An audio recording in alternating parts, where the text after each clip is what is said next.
안녕하세요. 올드 스토리입니다. 오늘은 유럽에서 가장 강력하고 시적인 지성인 중 한 명인 독일의 잉게보르크 바하만입니다. 작가는 1926년 오스트리아에서 태어났으며 그녀는 시인, 소설가, 수필가였으며 언어, 정체성, 사랑, 상실이라는 주제를 고심하는 작가였습니다. 그녀의 작품은 철학적 깊이와 때로는 불안감을 주는 감정적 솔직함으로 가득 차 있습니다. 오늘의 이야기는 그녀의 가장 잊혀지지 않는 단편 중 하나인 모든 것이라는 작품입니다. 이 이야기는 등장인물이나 갈등이 있는 이야기가 아니라 모든 것을 가진 혹은 모든 것을 원한다는 것의 무게에 그대로의 서정적인 성찰입니다. 그럼 편안한 마음으로 감상하세요. 모든 것, 잉게보르크 바하만. 우리가 제가끔 돌에 장벽을 친 듯이 식탁에 앉거나 또는 밤이 되어 둘 다 동시에 문 잠그려는 생각을 하기 때문에 현관문께에서 부딪히게 되는 경우, 그럴 때 우리를 휩싸는 비애는 마치 세상의 한 끝에서 다른 끝으로, 그러니까 한나에게서 내게로 이어져 있는 하나의 활처럼 내게 느껴진다. 그리고 팽팽하게 당겨진 활 시위에는 아무런 움직임 없는 하늘의 심장부를 찌르려고 화살이 겨누어져 있는 듯이 느껴지는 것이다. 우리가 복도를 지나 되돌아올 때면 그녀는 나보다 두 걸음 앞장서 자기의 침실로 들어간다. 안녕히 주무세요 라는 인사말도 없이, 그리고 나는 도망치듯 내 방으로 들어와 책상 앞에 앉아 멍하니 앞을 바라본다. 내 눈앞에는 고개를 떨군 그녀의 모습이 아른거리고 귓속에는 그녀의 침묵이 가득하다. 그녀는 누워서 애써 잠을 청하고 있을까? 아니면 깨어있는 채 기다리고 있을까? 그렇다면 무엇을? 나를 기다리는 것은 아니지 않는가? 내가 한나와 결혼할 당시에는 그녀 자신보다는 그녀가 아기를 가졌다는 사실이 더 큰 이유로 작용했었다. 내게는 선택의 여지가 없었고 어떠한 다른 결판을 낼 필요도 없었다. 우리에게서 연원된 새로운 무엇인가가 생성되어 가고 있다는 사실에, 그리하여 이 세계조차도 확대되어 가는 듯이 느껴지는 사실에 나는 사뭇 감동하고 있었던 것이다. 그것은 마치 궤도의 출발점에 서 있는 초생딸과 같은 존재였다. 새로이 모습을 드러내어 은은하게 신랄처럼 빛날 때 세 번 허리를 굽혀 절을 한다는 초생딸. 이전에는 없었던 멍청한 순간들이 내게 자주 닥쳐왔다. 심지어는 사무실에서까지도 더할 수 없이 할 일이 많았음에도 불구하고, 또는 회의가 진행되는 도중에도 나는 문득 이런 멍청한 상태로 빠져들어갔다. 그럴 때면 내 마음은 어린아이에게로, 이 미지의 환영 같은 존재에게로 향해 있었고, 나의 온 생각은 그 생명체가 갇혀있는 따스하고 어두운 육체의 밀실에까지 달려가고 있었다. 어린애에 대한 기대감은 우리에게 변화를 가져왔다. 우리는 거의 외출을 하지 않게 되었고 친구들도 소홀히 대하게 되었다. 좀 더 큰 집을 구했고 보다 좋고 보다 안정된 살림을 차렸다. 하지만 기다리고 있는 바로 그 어린애 때문에 내게는 모든 것이 변화하기 시작했다. 예기치 못한 일이었지만 마치 지뢰 지대를 밟을 때처럼 문득 소스라쳐 뒷걸음치지 않을 수 없을 만큼 폭발력이 잠재한 생각을 하기에 이른 것이다. 하지만 나는 위험에 대한 별다른 예감 없이 앞으로 계속 나아갔다. 한나는 나를 오해했다. 유모차는 큰 바퀴 달린 것이 좋은지 작은 바퀴가 달린 것이 좋은지 그런 것을 결정짓지 못한다고 해서 내가 그녀에게는 무관심한 것으로 비쳤던 것이다. 나는 정말 모르겠군. 전적으로 당신 마음대로 해. 아니, 듣고 있어. 같이 상점에 들어가서 애기의 모자, 옷, 기저귀를 살 때면 그녀는 분홍빛과 하늘빛, 인조모와 순모 중에서 어떤 것을 택할까 갈팡질팡하면서 어정쩡하게 서 있는 나를 보고 물건 고르는 일에 전혀 마음을 쓰지 않는다고 불평을 했다. 실상 너무나 그 일에 마음을 쓰고 있는 나를 보고 말이다. 내 마음속에 흘러가 버린 생각을 어떻게 표현하면 좋을까?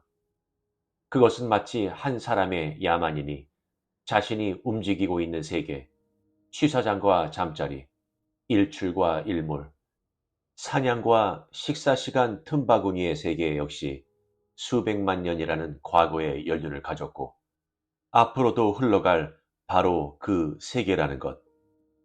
이 수많은 태양계 가운데서 하잘것없는 공간을 차지하고 무서운 속도로 자전하며 동시에 태양 주위를 공전하는 바로 그 세계라는 사실을 문득 새삼스럽게 터득하는 것과 같은 일이었다.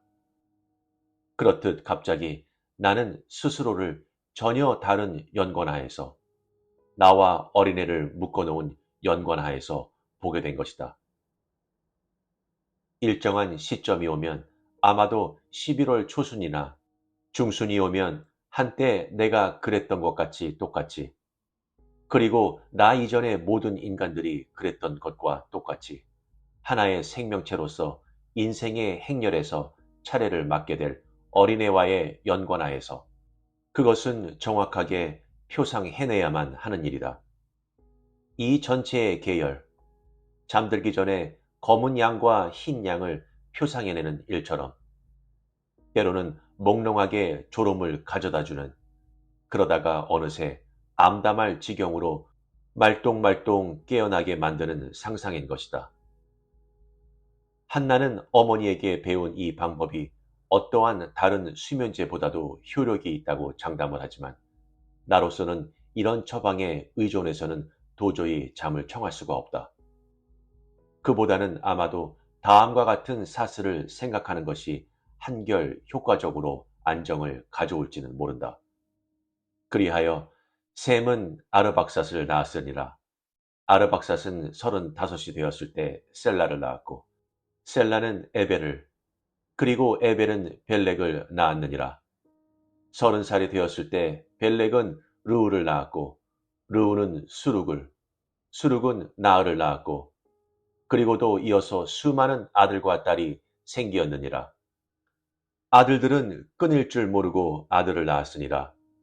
이럴테면 나흘은 타라를, 타라는 아브라함과 나홀과 하란을 나는 몇 번인가 이 과정을 끝까지 더듬어 생각해 보려고 실험을 했었다. 앞으로뿐만 아니라 뒤로 거슬러서 아마도 우리의 조상이라고는 믿기 어려운 아담과 하와에 이르기까지 또는 어쩌면 우리의 조상일 수도 있는 호미니덴까지 하지만 어떠한 경우에든 이 사슬의 끝은 모호한 어둠 속으로 사라져버렸다. 그러니까 아담과 하와에 집착하든 다른 한 쌍의 표본에 집착하든 그런 것은 이미 하등의 중요한 일이 아니었다.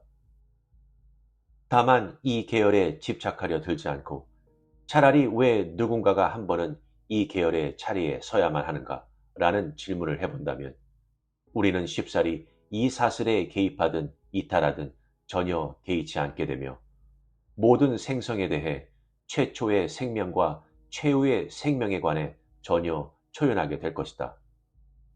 모름지기 모든 인간은 일단 한 번은 기존의 유해를 위해 자리에 서게 되며 그것을 이해하도록 강요당하게 되어 있는 것이 아닌가? 번식과 교육, 경제와 정치라는 이름의 유해를 통해 그리고 돈과 감정에 일과 창의에 또한 사고라고 부르는 유의의 규칙을 정당화시키는 일에 종사하도록 되어 있는 것이다. 하지만 우리는 어쨌든 아무런 거침이 없이 번식해 가도록 되어 있는 존재인 까닭에 각기 스스로를 다스리지 않으면 안 된다. 유의는 그 유의를 즐기는 사람을 필요로 하지 않는다. 아니면 즐기는 사람의 편에서 유의를 필요로 하는 것일까? 나는 그야말로 아무런 구애도 받지 않고 이 세상에 태어나게 되었고, 이제는 내가 한 어린애를 세상에 태어나게끔 만들어 놓은 것이었다. 이런 생각을 하기만 해도 나는 온몸에 전율을 느꼈다. 나는 모든 것을 어린애를 염두에 두고 생각하기 시작했다. 이를테면 나의 두 손은 언젠가 어린애를 어루만지고 안아줄 것으로 제7구 칸들거리 4층에 자리 잡은 우리의 집, 프라토 공원에 이르기까지 시내를 종횡으로 누비고 있는 거리들, 그리고 궁극적으로 정돈되어 있는 모든 세계들도 장차 내가 어린애에게 설명을 해주어야 할 것들로 나를 통하여 어린애는 모든 것의 명칭을 듣게 될 것이다. 책상과 침대, 코와 발, 또한 정신과 신, 영혼 같은 단어들도 내 소신으로는 그런 것들은 불필요한 말들이지만 아마도 마음속에 담고 그냥 배기지는 못할 것이다.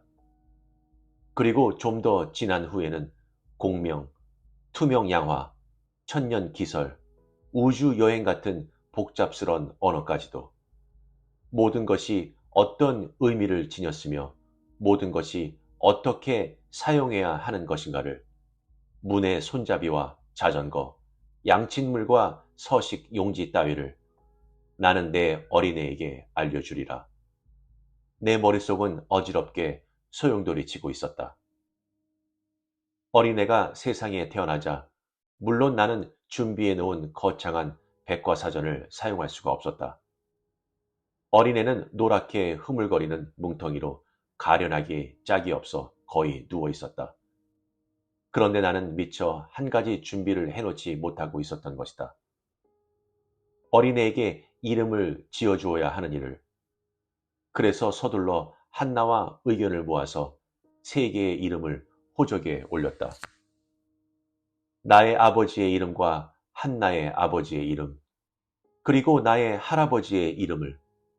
하지만 세 이름 중에 어느 것도 실제 불려지지는 않았다. 태어난 지 일주일이 되어갈 때 우리는 어린애를 핍스라고 부르기 시작했다. 어떻게 그렇게 되었는지는 지금 기억할 수가 없다.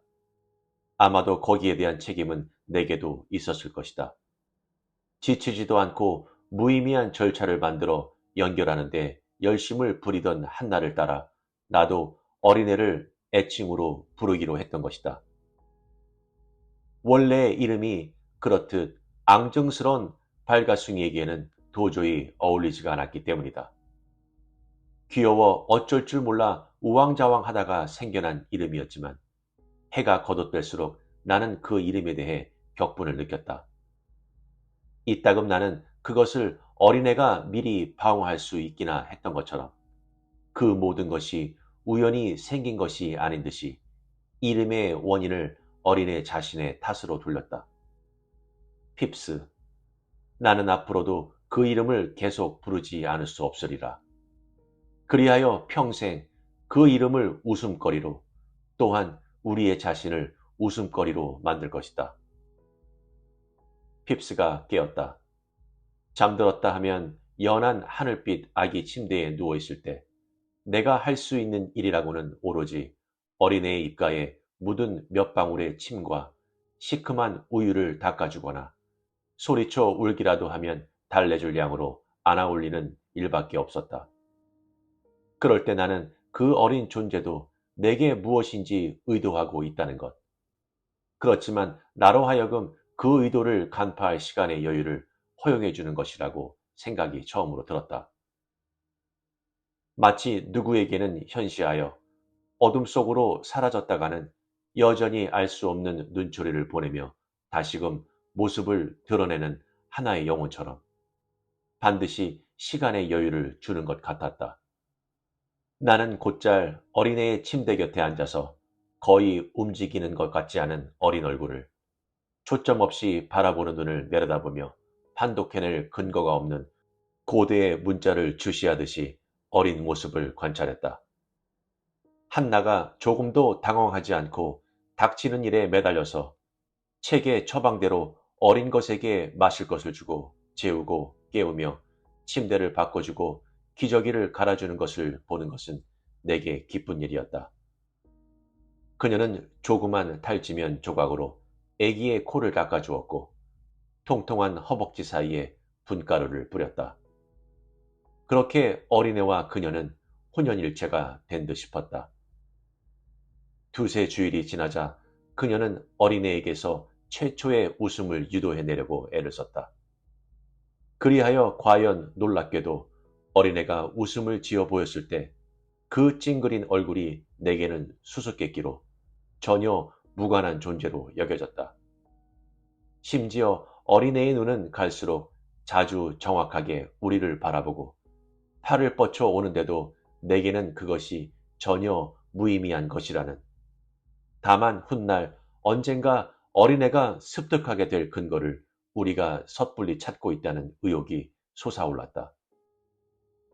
한나도 아마 어느 누구라도 나를 이해하지 못했으리라. 이미 이쯤부터 나의 불안은 시작되었던 것이다. 나는 두려워하면서도 이미 그때부터 한나로부터 멀어지기 시작했고 점점 더 나의 참된 사고의 영역에서 그녀를 제외하여 멀리 두기 시작했다.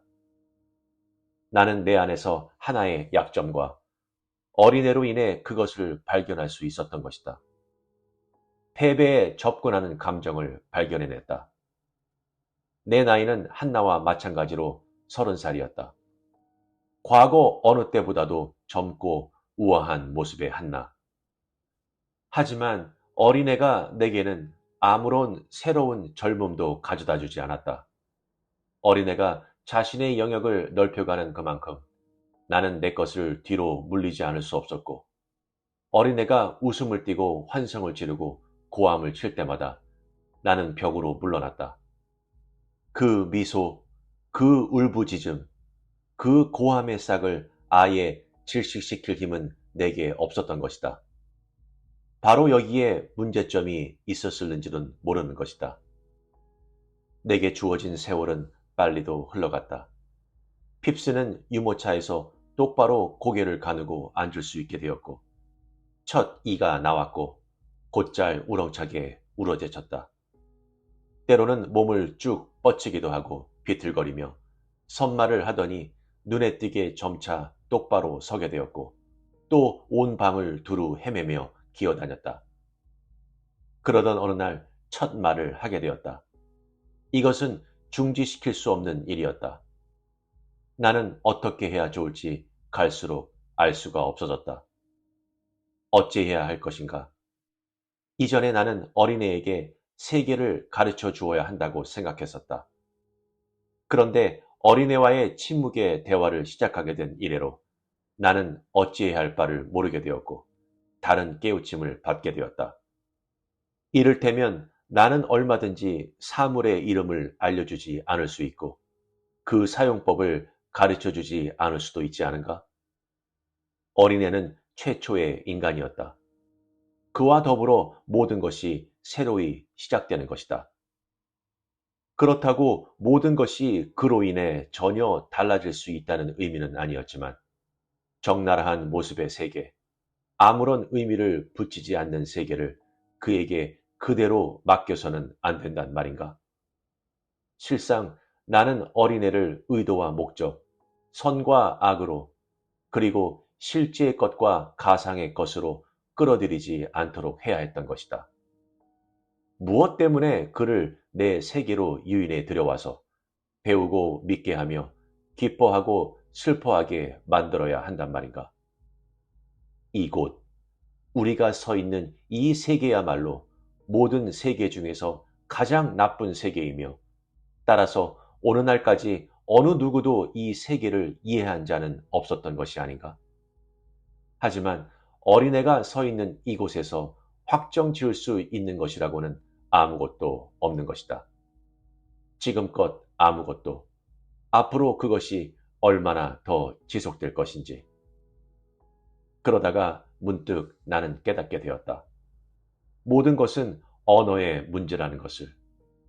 비단 독일어뿐만이 아닌 그것과 함께 세상을 혼란케 하기 위해 바벨에서 만들어진 모든 언어의 문제라는 것을.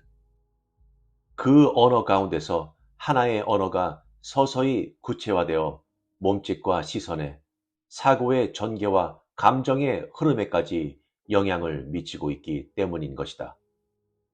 그리고 여기에 이미 우리의 불행이 도사리고 있는 것이다.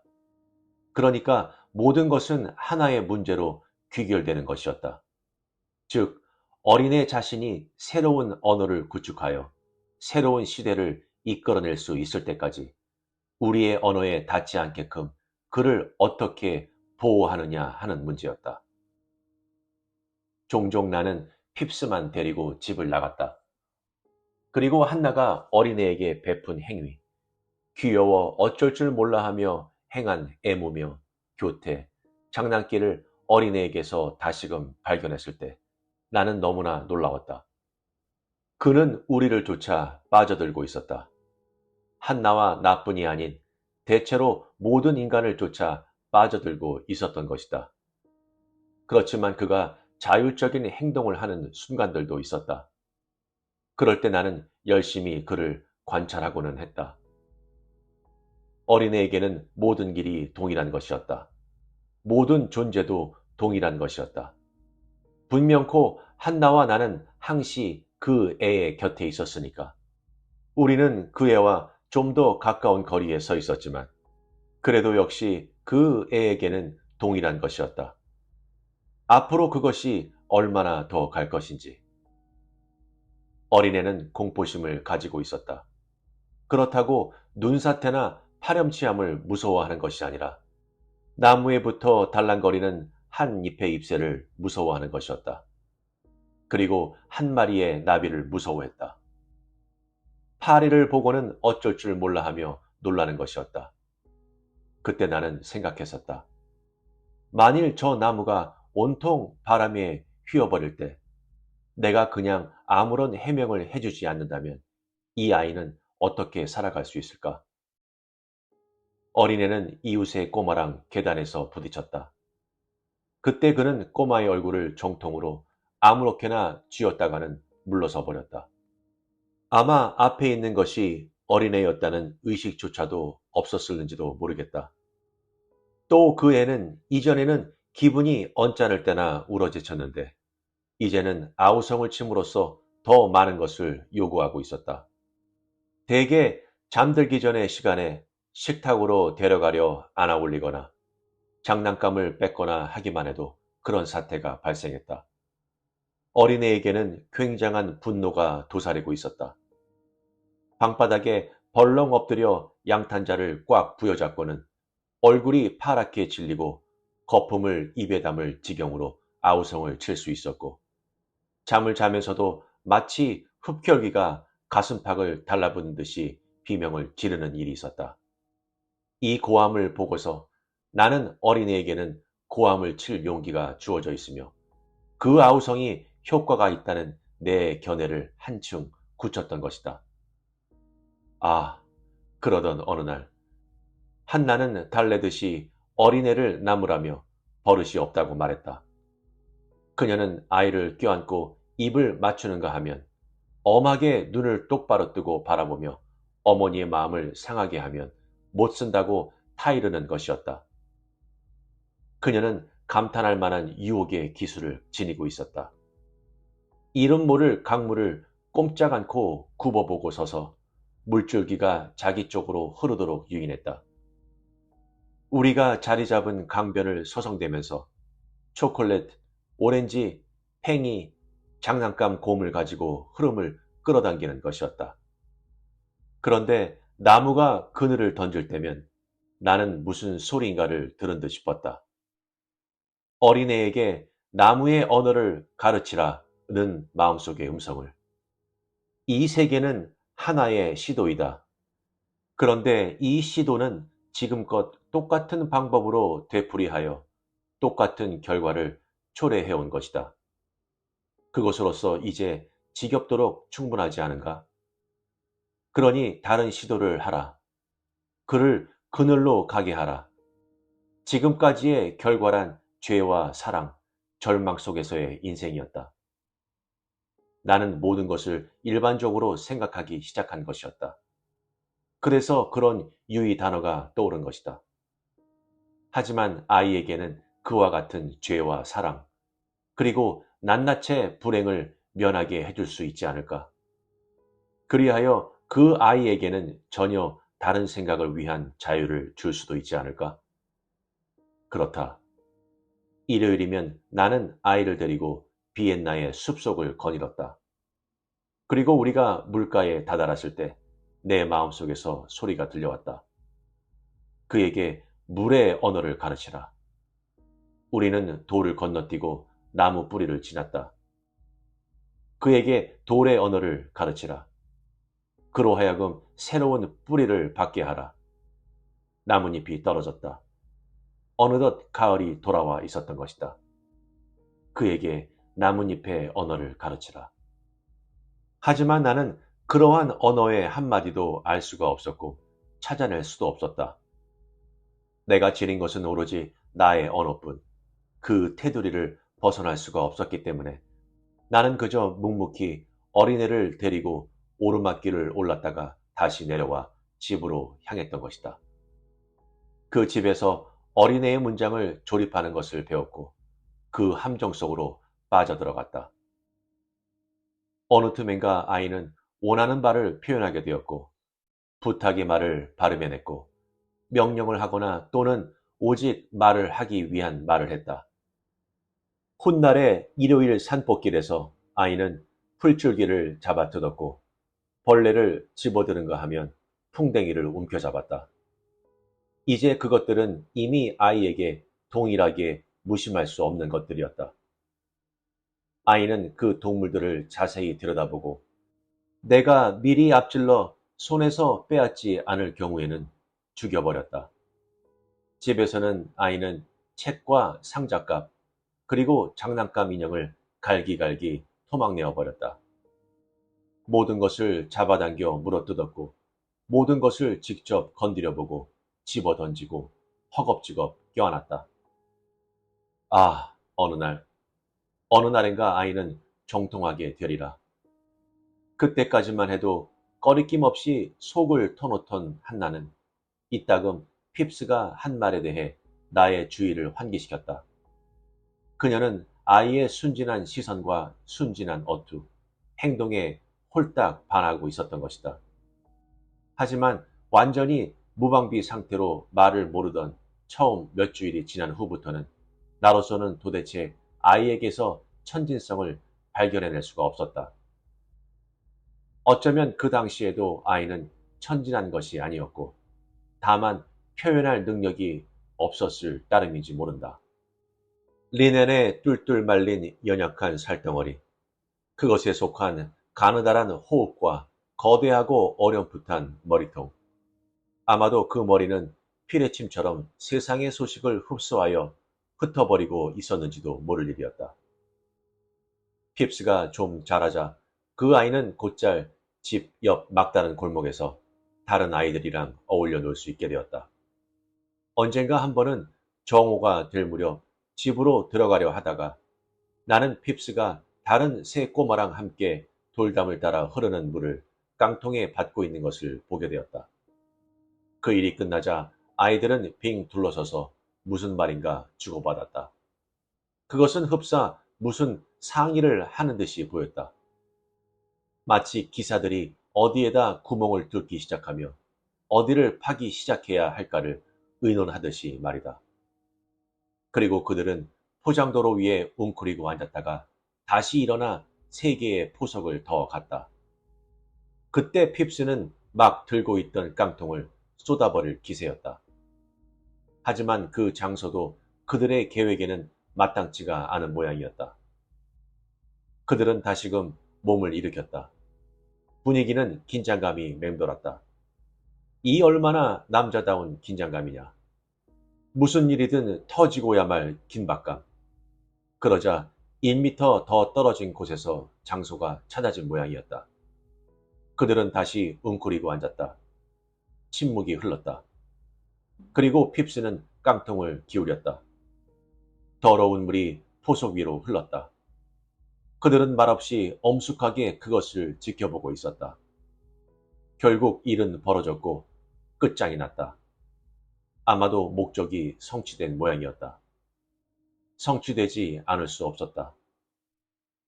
세계는 그 발전에 기여한 이들 세 꼬마를 믿을 수 있었던 것이다.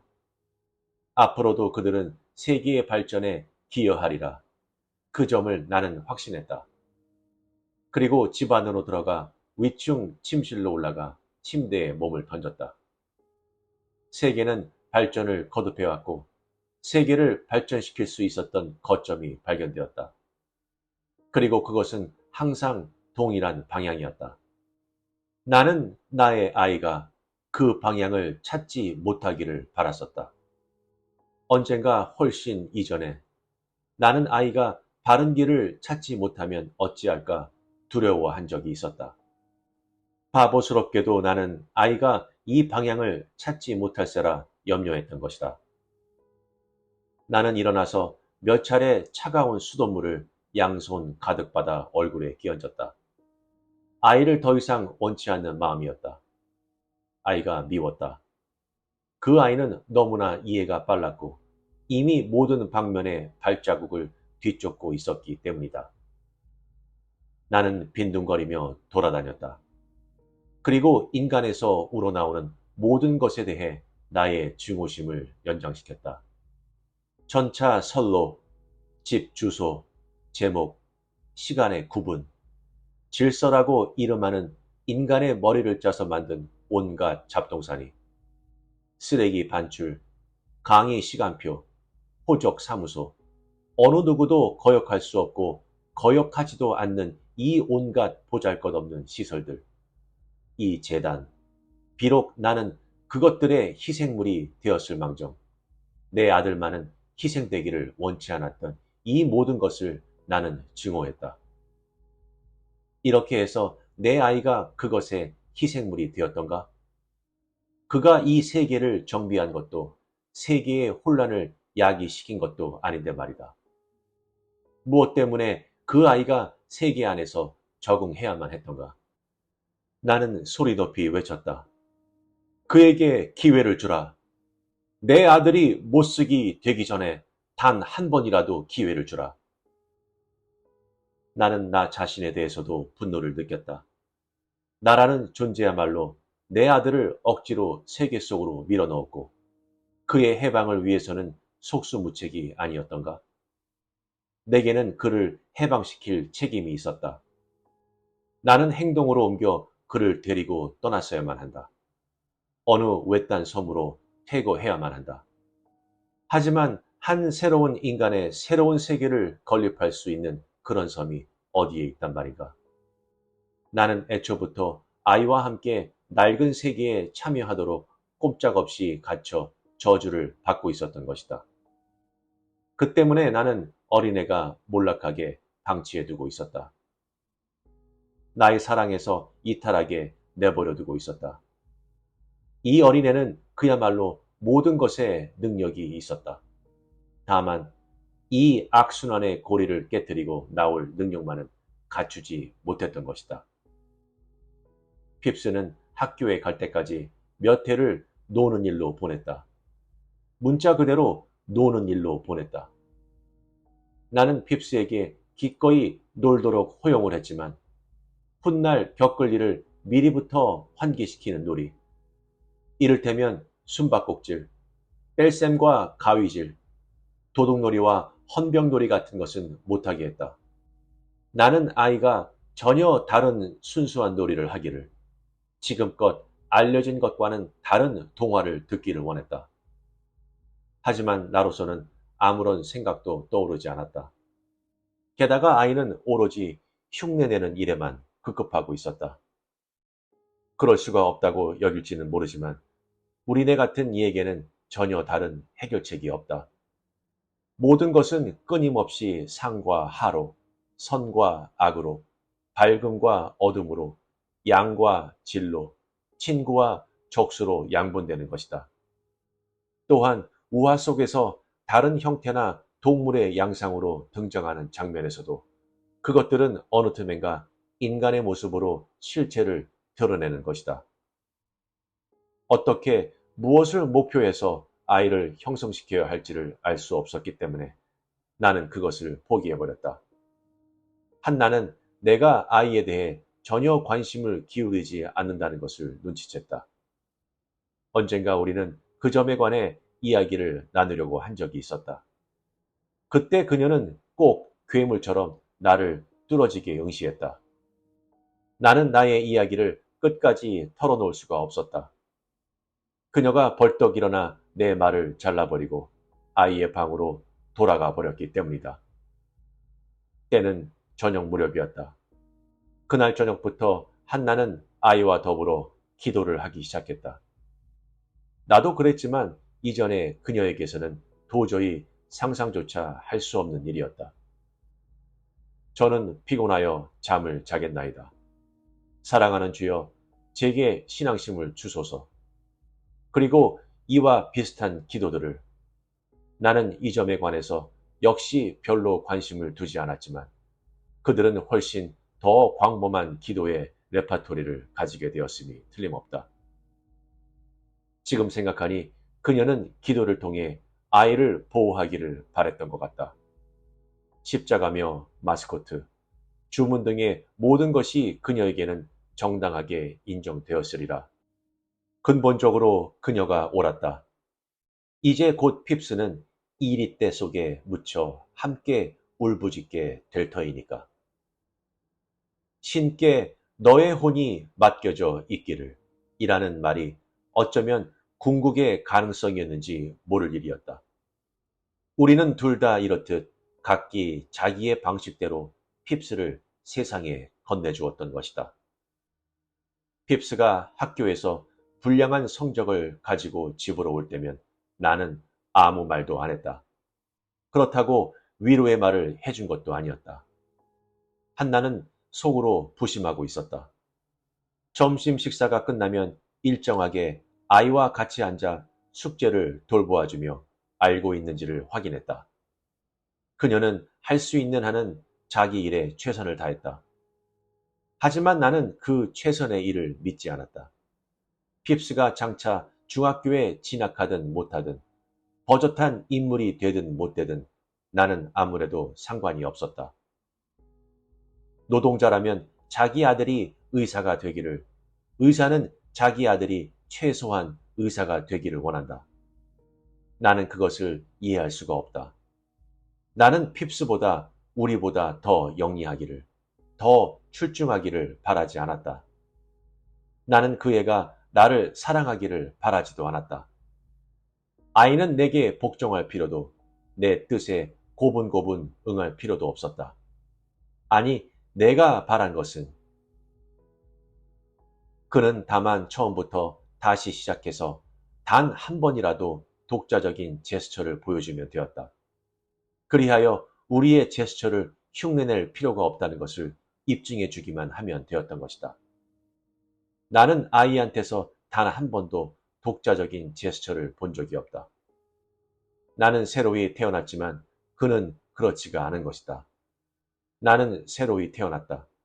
그리하여 최초로 한 인간으로서 내 모든 것을 걸어 서투르게 포기했고 아무것도 이룬 것이 없는 것이다.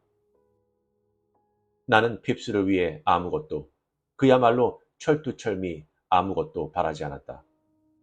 오로지 아이를 계속해서 관찰할 따름이었다. 아버지가 자기의 아들을 그렇게 관찰해도 좋았는지는 지금도 나는 알 수가 없다. 마치 어느 탐정이 어느 케이스를 관찰하듯이 나는 인간이라는 희망 없는 케이스를 관찰하고 있었다. 한나를 대하듯 그렇게 사랑할 수 없는 이 아이를 말이다. 어쨌든 한나에 대해서만은 그녀가 나를 실망시키지 않는 한 그녀를 도저히 버려둘 수는 없었다. 그녀는 내가 만난 처음 순간부터 이미 나와 똑같은 유형의 인간으로 성장해 있었다. 날씬한 몸매에 경험이 있고 조금은 특이한 점이 있지만 그래도 역시 별다른 점이 없는 일개의 여인으로서 나의 아내가 되었던 것이다. 나는 내 아들과 나를 고발했다. 아이는 극도의 기대감을 환멸로 돌아가게 한 죄목으로, 나는 아이에게 바탕을 마련해주지 못한 죄목으로, 나는 내 아이에게 기대를 걸었다. 바로 그가 어린애라는 이유로. 그렇다. 나는 이 어린애가 세계를 구제하리라고 기대했던 것이다. 이 이야기는 어마어마한 것으로 들릴지는 모른다. 실상 내가 어린애를 대하는 행동은 엄청난 것이었다. 하지만 내가 기대했던 점은 결코 엄청난 것이 아니었다. 다만 앞서간 모든 사람들처럼 내가 어린애를 위해 아무런 준비를 하지 않았다는 것뿐이었다. 한나를 포옹할 때, 그녀의 어두운 무릎 속에 편안히 묻혀 있을 때, 나는 미처 아무런 생각도 못했던 것이다. 생각할 수가 없었다. 한나와 결혼한 것은 잘한 일이었다. 하지만 날이 갈수록 나는 그녀와 더불어 행복감을 느낄 수 없게 되었다. 그것은 유독 아이 때문만은 아니었다. 나는 이제는 그녀가 더 임신을 하지 말았으면 하는 데에만 마음을 쓰게 되었던 것이다. 한나는 아이를 원했었다. 이제는 이미 그런 얘기를 입에 올리지도 않고 그런 기미를 보이지도 않지만 그렇게 생각할 근거를 나는 가지고 있다. 누구든 한나는 이제야말로 비로소 진정 어린애를 하나 원한다고 여길지는 모르지만 그녀는 지금 돌의 장벽을 치고 있다. 그리고 내게서 떠나가지도 않고 접근해 오지도 않는다. 그녀와 나는 다투어서는 안 될 것을 가지고 냉전을 펴고 있다. 마치 죽음이며 인생 같은 불가사의한 것에 대해 도통하지 못했다고 해서 문제 삼아 다루듯이. 일찍이 그녀는 아마 한때거지의 아이들이라도 기꺼이 키워냈을 것이다. 나는 그것을 거부했다. 그녀에게는 모든 조건이 합당했지만 내게는 하나도 합당한 것이 없었다. 언젠가 우리가 언쟁을 벌였을 때 그녀는 핍스를 위해 해주고 싶고 가지고 싶은 모든 것을 늘어놓았다. 모든 것을. 좀 더 밝은 방, 더 많은 비타민, 세일러복, 더 많은 사랑, 완전한 사랑을. 그녀는 평생을 다해도 미치지 못할 사랑의 열탕을 꾀하고 있었다. 외계를 위해서, 인간들을 위해서는 좋은 학력, 여러 개의 외국어와 또 아이의 재능에 유념할 것을. 그 소리를 듣고 큰 소리로 웃었더니 그녀는 눈물을 흘리며 상심했다. 한나는 핍스가 외계의 인간군에 속하게 되어 그들과 똑같이 해치고 모욕을 주고 속임수를 쓰고 살해할 수 있으리라고는, 또한 핍스 역시 저열한 행동을 할 가능성이 있다고는 한순간도 생각해 본 적이 없었을 것이다. 하지만 나는 그렇게 생각할 만한 충분한 근거를 갖고 있었다. 실상 우리가 악이라고 이름하는 것이 어린애 속에 고름샘처럼 박혀 있었으니까. 그렇다고 해서 칼과 관련된 이야기를 벌써부터 염두에 올릴 필요는 없을 것 같다. 그것은 훨씬 일찍 아이가 3살인가 4살 되었을 때부터 시작되었던 것이다. 아이가 격분해서 엉엉 울부짖으며 헤매는 장면에 나는 부딪혔다. 나무 토막으로 쌓아 올린 탑이 무너진 것이 원인이었다. 아이는 문득 울부짖음을 삼키더니 낮은 목소리로, 그렇지만 힘주어 말했다. 너희들 집에 불을 지를 테야. 전부 망쳐놓을 테야. 너희들 몽땅 죽여버릴 거야. 나는 아이를 무릎 위에 앉아 올리고 쓰다듬어 주었다. 그리고는 탑을 다시 쌓아 올려주마 하고 약속했다. 아이는 조금 전에 하던 공갈을 그냥 되풀이하고 있었다. 바로 그때 다가온 한나는 생전 처음 자신을 잃었다. 그녀는 아이를 나무라면서 누가 그런 말을 하더냐고 물었다. 아이는 단호하게 대답했다. 아무도 아니야. 그리고 아이는 한 집안에 사는 꼬마 계집애를 밀쳐 층계에서 떨어뜨렸다. 그리고는 아마 퍽이나 놀랐던 모양으로 울음보를 터뜨리더니 다시는 그런 짓을 않겠다고 약속했다. 그리고도 또 한 번 그런 일을 되풀이했다. 또 한동안은 틈만 나면 엄마를 때렸다. 그러더니 그 버릇도 지나가 버렸다. 물론 나는 지금 이 아이가 얼마나 귀여운 말을 많이 했고, 얼마나 사랑스러웠던가를, 그리고 아침이면 얼마나 발그스레 상기한 얼굴로 잠에서 깨어났는가를 제시할 것을 잊고 있다. 나는 그 모든 것 역시 깨닫고 있었고, 그럴 때면 한나처럼 아이를 번쩍 안아 뽀뽀를 해주고는 했다. 하지만 그런 식으로 편안한 마음이 되어 기만당하고 싶지는 않았다. 나는 경계를 하고 있었다. 실상 나는 무슨 엄청난 것을 기대한 것은 아니었다. 내 아이에 대해 거창한 것을 계획한 것도 아니었고, 다만 극히 사소한 것, 아주 약간만이라도 파격을 보여주기를 원했을 따름이었다. 물론 어떤 아이든 그 이름이 핍스라고 불러졌다 해서 그 이름에 합당한 경의를 표해야만 한다는 법이 있을까? 애견에 이름을 달고 오고 가며 11년간을 길들이는 데만 허송했으니 말이다. 아이가 학교에 가게 된 이후부터 나는 집안에서보다 바깥에 더 많이 있었다. 다방에서 장기를 두거나 일을 한다고 핑계를 대고는 방문을 잠그고 들어앉아 책을 읽었다. 그때 나는 마리아 힐퍼 거리에서 일하는 여점원 베티를 알게 되었다. 그리고 스타킹과 극장표, 먹을 것 따위를 갖다 주는 것으로 그녀와 친숙하게 되었다. 베티는 쌀쌀맞은 성품에 요구하는 점도 없고 고분고분한 여자였다. 그리고 일이 없는 저녁이면 대체로 재미없는 시간을 보내면서도 식욕만큼은 극도로 왕성했다. 나는 1년 동안이나 꽤 자주 그녀의 집을 찾았다. 그리고는 가구가 배치된 그녀의 방 침대 위에 드러누워 포도주를 마셨다. 그러는 동안 그녀는 내 옆에서 화보를 읽었고 내가 무리한 요구를 해도 서슴없이 응해주었다. 그때는 어린애로 인해서 내가 극도로 혼란에 빠져 있던 시기였다. 그렇지만 나는 베티와 한 번도 같이 잔 적이 없었다. 그와 반대로 나는 자위를, 여자로부터 그리고 성으로부터의 떳떳지 못한 해방을 추구하고 있었다. 포로가 되지 않기 위해서, 독립을 위해서 말이다. 나는 더 이상 한나와 함께 잠자리를 하려 들지를 않았다. 그렇게 되면 그녀에게 굴복할 것이기 때문이었다. 그렇듯 오랫동안 저녁마다 외출하는 것을 굳이 숨기려고 애를 쓰지 않았는데도 한나는 조금도 의심하는 것 같지가 않았다.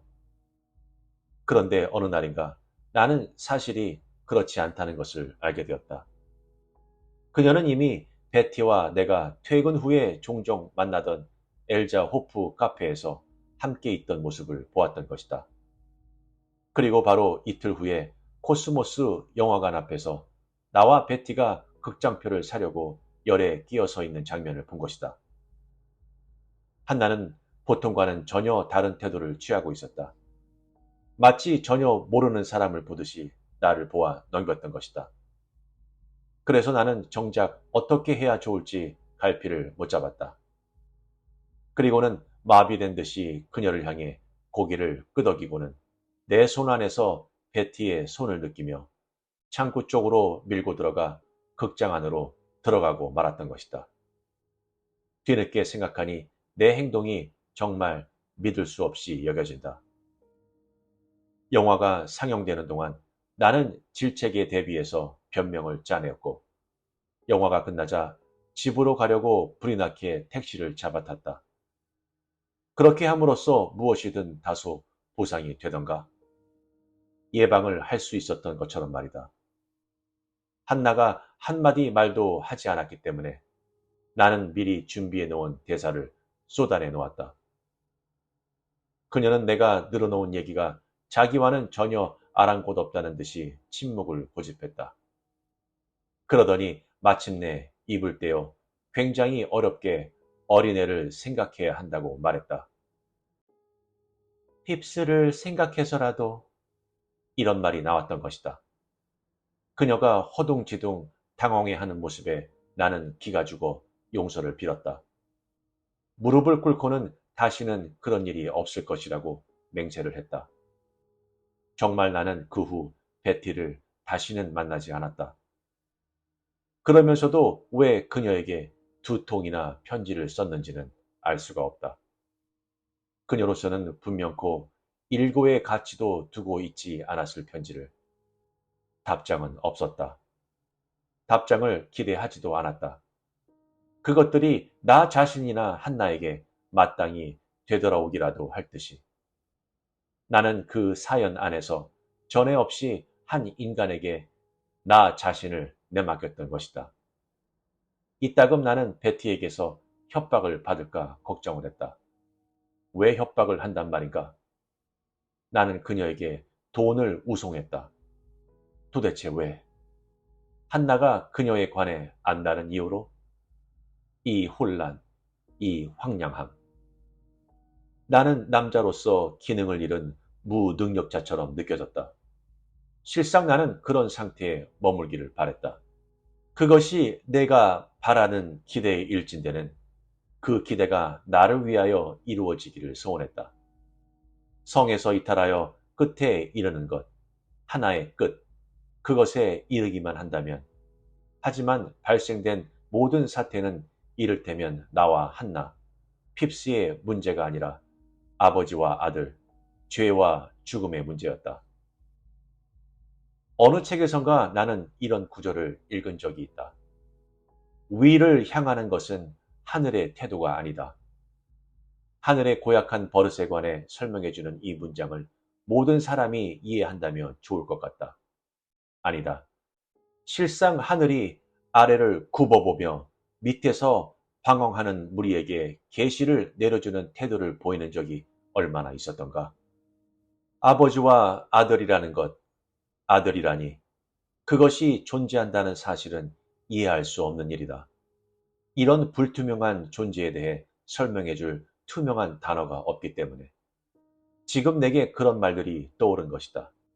그 불투명한 존재를 생각하면 이해력의 한계를 느낀다. 불투명한 존재.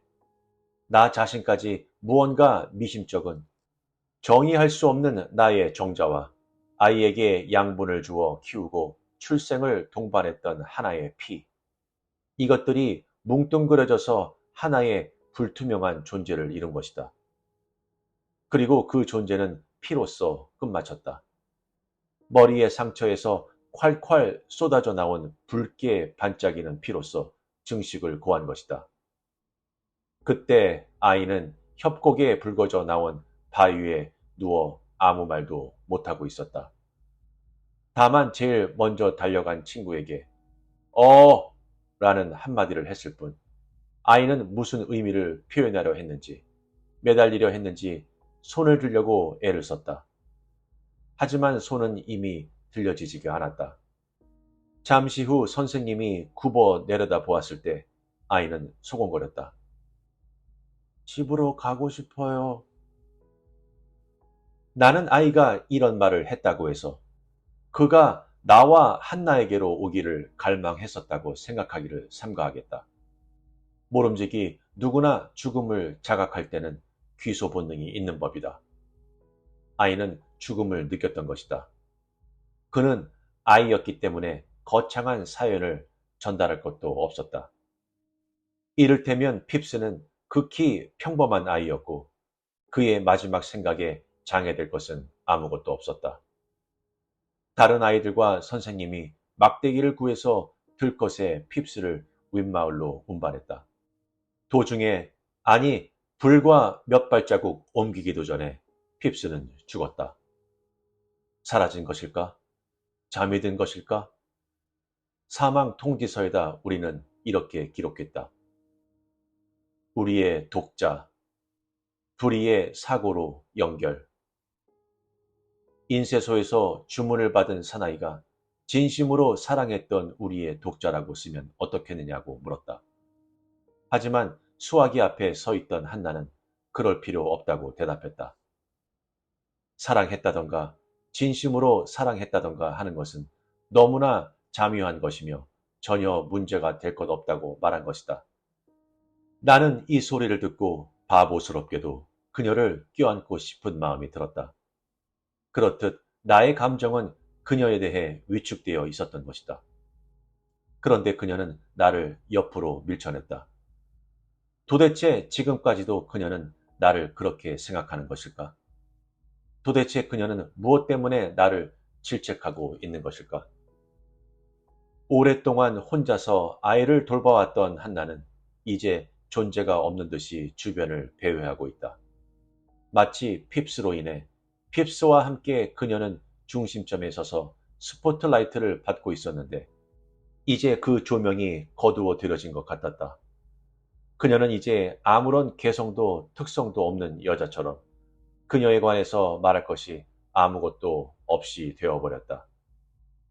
이전에는 그래도 그녀는 명랑하고 생기가 있었고 조바심도 하고 상냥하면서 엄격했다. 항상 어린애를 맘껏 풀어놓아 주었다가는 바짝 끌어당기며 조종할 태세를 갖추고 있었다. 이를테면 칼부림 사건이 있은 뒤는 그녀로서는 가장 살맛나는 시기였다. 그녀는 관대함과 이해력을 뜨겁게 과시했다. 어린애의 편을 들며 아이의 과시를 옹호할 수도 있었고 아이의 모든 것에 대해 어떠한 법정에 맞서서도 보증을 설 수 있었던 것이다. 핍스가 3학년 때였다. 핍스는 주머니 칼을 빼들고 친구에게 달려들어 가슴패기를 찌르려고 했다. 하지만 칼은 미끄러져 팔을 찔렀다. 우리는 학교로 호출을 당했다. 나는 교장을 비롯한 선생님들과 상처 입은 아이의 부모와 함께 곤혹스러운 면담을 가졌다. 나는 핍스가 그런 일, 아니 그보다 더한 일도 저지를 수 있다는 것을 의심치 않고 있으면서도 내 생각을 입 밖에 낼 수 없었기 때문에 또한 사람들이 내게 강요하는 관점이 내겐 도대체 하등의 흥미가 없는 것이었기 때문에 곤혹스러웠던 것이었다. 우리가 핍스에게 어떻게 해야 하는지는 누구에게도 불확실한 것이었다. 아이는 때로는 반항을 하면서 때로는 절망하면서 훌쩍거리며 울었다. 결론적으로 아이는 저질러진 사태를 후회하고 있었다고 보아도 좋을 것이다. 그렇긴 해도 우리는 핍스가 다친 아이에게 가서 용서를 빌도록 움직일 수는 없었다. 결국 우리는 억지로 아이를 데리고 셋이서 병원으로 갔다. 하지만 정작 친구를 위협하던 그때에는 아무런 반감도 갖고 있지 않던 핍스가 사과의 말을 강요당했던 그 순간부터 증오하기 시작했다고 나는 생각이 든다. 핍스의 마음에 도사린 감정은 단순한 아이의 분노가 아니라 대단한 자제력을 동원한 극히 세련되고 성숙한 증오심이었다.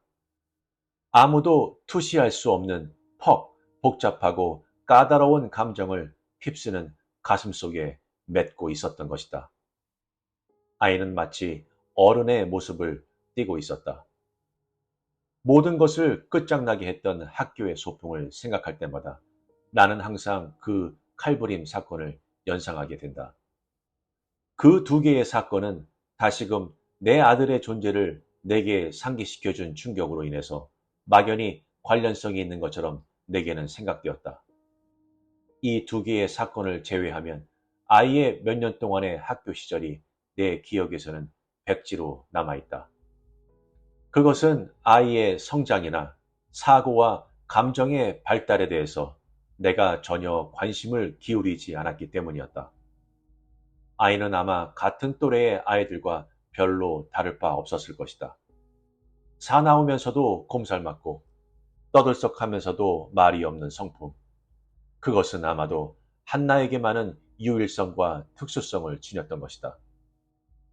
교장 선생님이 사무실로 내게 전화를 걸어왔다. 그것은 전에 없는 일이었다. 칼부림 사건이 일어났을 때만 해도 집으로 전화를 해서 한나가 비로소 내게 알려주었던 것이다. 반 시간 뒤 나는 회사 현관에서 그를 만났다. 우리는 길 건너편 다방으로 갔다. 그는 내게 꼭 해줘야 할 말을 처음에는 현관에서 꺼낼 듯 하더니 그 다음엔 길에서 꺼내려다가 그만두었다. 그리고 다방에 와서도 장소가 적당치 못하다고 느꼈던 모양이었다. 도대체 어린애가 죽었다는 사실을 전달하기에 적당한 장소가 어디에 있을까? 그것은 담임 선생님의 잘못이 아닙니다. 라고 교장 선생님은 말을 꺼냈다. 나는 수긍을 했다. 옳은 얘기였다. 소풍길의 사정은 좋은 편이었다. 하지만 핍스만은 반에서 이탈을 했다. 건방졌든가 호기심에서였으리라. 아니면 지팡이를 구하려고 했는지 모른다. 교장 선생님은 더듬거리기 시작했다. 핍스는 바위에서 미끄러져 아래쪽에 놓인 바위로 굴러 떨어졌다는 것이다. 머리에 입은 상처 자체는 위험한 것이 아니었지만 급사에 대한 의사의 진술은 낭종 때문임을 발견해냈다는 것이었다. 그리고 내가 그것을 알고 있으리라는 것이었다. 나는 고개를 끄덕였다. 낭종이라니. 실상 나로서는 금시초문이었다. 학교 전체가 심한 충격을 받았다고 교장은 말했다. 심사위원회에 이를 위임했으며 경찰에 신초를 했다는 얘기도. 나는 정작 핍스보다는 담임 선생님을 생각했다. 가엾게 여겨졌다. 그래서 내 편에 대해서는 아무런 걱정을 말라고 이해를 시켰다. 아무에게도 책임은 없었다. 아무에게도. 미처 주문을 하기도 전에 나는 자리에서 일어나 테이블에 1실링짜리를 놓았다. 그리고 우리는 헤어졌다. 나는 사무실로 되돌아왔다가는 곧 다시 나와버렸다. 그리고 다시 다방으로 와 커피를 한 잔 마셨다. 차라리 꼬냑이나 소주를 한 잔 마시고 싶었지만 꼬냑을 마실 엄두는 나지 않았다. 점심때 나는 집으로 갔다. 집에 가서 한나에게 이 사실을 전해야 했던 것이다. 나는 내가 어떻게 서두를 꺼냈으며 무슨 말을 했는지 기억할 수 없다. 다만 현관문에서 복도를 지나는 동안 그녀가 사실을 알아챘다는 것만은 틀림없다. 순식간의 일이었다. 나는 그녀를 침대에 누이고 의사를 불러야만 했다. 그녀는 제정신이 아니었다. 의식을 잃을 때까지 비명을 질렀다. 출산을 할 때처럼 그렇게 무섭도록 비명을 질렀다. 그리고 나는 그때와 마찬가지로 그녀로 인해 와들와들 떨고 있었다. 그리고 그때처럼 한나가 제발 무사하기만을 소원했다. 언제나 내 머릿속을 차지한 것은 한나였다. 어린애를 생각한 것은 아니었다. 다음 며칠 동안 나는 모든 절차를 혼자서 처리했다. 묘지에서 장례식 시간을 나는 한나에게 알리지 않았다. 교장 선생님이 연설을 했다. 화창한 날씨였다. 산들바람이 불고 있었다. 화환의 리본들이 축제 때처럼 나부끼고 있었다. 교장의 연설은 마냥 계속되었다. 난생 처음 나는 전 학급의 아이들을 바라보았다.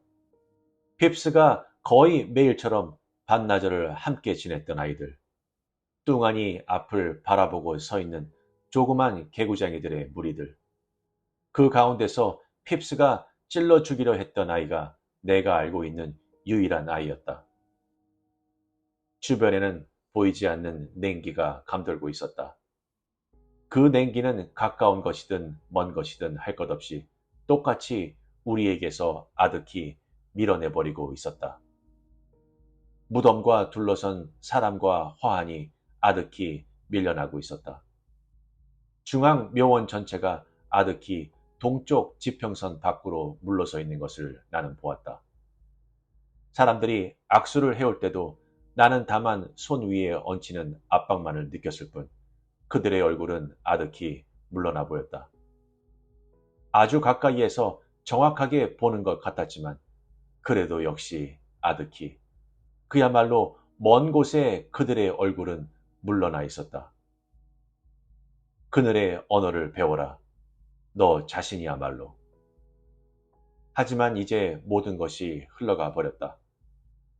아이의 방에서 몇 시간씩이고 앉아있기를 고집하던 한나까지도 이제는 그러기를 그만두고 아이가 그렇듯 빈번히 들락거리던 방문을 잠가 버리도록 허락해 주었다. 이렇게 모든 것이 흘러가 버린 지금에서야 비로소 나는 종종 나로서는 마음에 들지 않는 방식의 언어로 아이와 대화를 나눈다. 나의 개구쟁이, 내 사랑. 나는 얼마든지 아이를 등에 업고 다닐 용의가 있다. 아이에게 푸른 풍선과 우표를 유서 깊은 도나우 강에서 보트를 태워줄 것을 약속한다. 나는 아이가 부대찌면 무릎을 호호 불어주며 구구쌤을 할 때 도와준다. 비록 이렇게 해서 아이를 다시 살아나게 할 수는 없다 하더라도 지금이라도 늦은 것은 아닐 것이다. 이제야 나는 아이를, 나의 아들을 맞아들였다고 생각하는 것은 나는 아이와 함께 너무나 극단을 향해 갔기 때문에 아이에게 다정하게 대할 수가 없었던 것이다. 너무 지나치지를 말아라. 우선은 계속해 가는 것을 배우라. 너 자신부터. 더 이상의 생각을 거두고 일어서고 싶다. 어두운 복도를 건너가 말없이 한나에게로 가고 싶다. 내 눈에는 지금 아무것도 보이지 않는다. 그녀를 잡을 나의 두 손도, 그녀의 입에 포개어질 나의 입도, 그녀에게 접근하여 어떤 음성으로 말을 건네며 얼마나 따스한 호의를 갖고 대하느냐 하는 것은 하등의 문제가 되지 않는다. 그녀를 다시 소유하기 위해서가 아니라 그녀를 지상에 붙들어 두기 위해서, 그리하여 나 역시 그녀의 도움으로 스스로를 지상에서 버티도록 하기 위해서 가고 싶은 것이다. 부드럽고 신비스런 합리를 통하여 이런 포옹이 있은 후에 어린애가 생긴다면 좋다. 아이를 낳으리라. 그리고 다른 아이들과 똑같이 키우리라. 나는 크로노스처럼 아이들을 삼켜버릴 것이다. 거대하고 무시무시한 아버지처럼 아이들을 매질할 것이다. 그리고 신성시대는 이 짐승들을 악습에 물들게 하여 리어 왕처럼 나를 배반하여 내버려 두리라. 나는 시대의 요구에 맞춰서 그들을 기를 것이다. 때로는 이리처럼 잔인한 관습에 따라서, 때로는 윤리적인 이념에 따라서, 그리고 나는 그들의 인생의 여정에 아무런 전별도 주지 않으리라. 나의 시대의 인간들이 그랬듯이 어떠한 재산도 어떠한 충고도 주지 않으리라. 하지만 아직 한나가 깨어있는지 모르겠다. 더 이상 생각을 하지 말아야겠다. 요란한 밤에 떠들썩한 웃음 속에 참된 감정을 묻어두고 있는 육체는 강하고 신비롭다. 한나가 아직도 깨어있는지 모르겠다.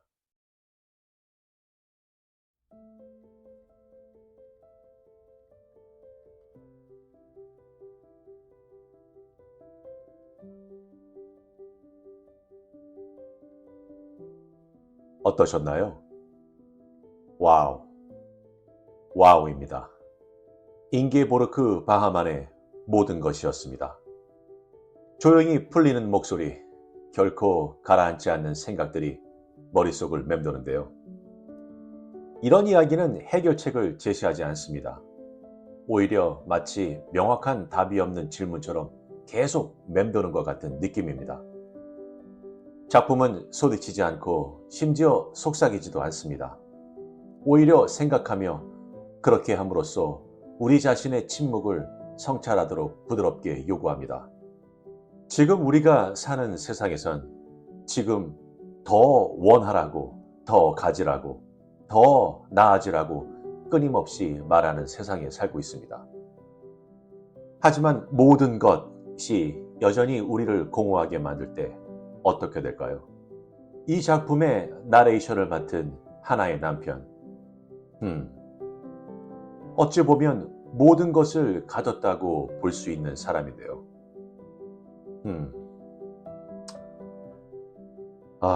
사람의 욕심은 끝이 없나 봅니다. 그렇다면 여러분들의 모든 것은 어떤 의미인가요? 세계 평화인가요? 사랑인가요? 아니면 그저 더 많이 가지면 결국 온전해질 거라는 착각이신가요? 많은 생각을 하게 되는 작품인 것 같습니다. 그동안 삶을 돌이켜보지 않을 수 없는 작품이라고도 생각하는데요. 여러분들은 어떠신가요? 여러분의 생각을 많이 듣고 싶습니다. 구독과 좋아요는 영상 제작에 아주 많은 힘이 됩니다. 감사합니다.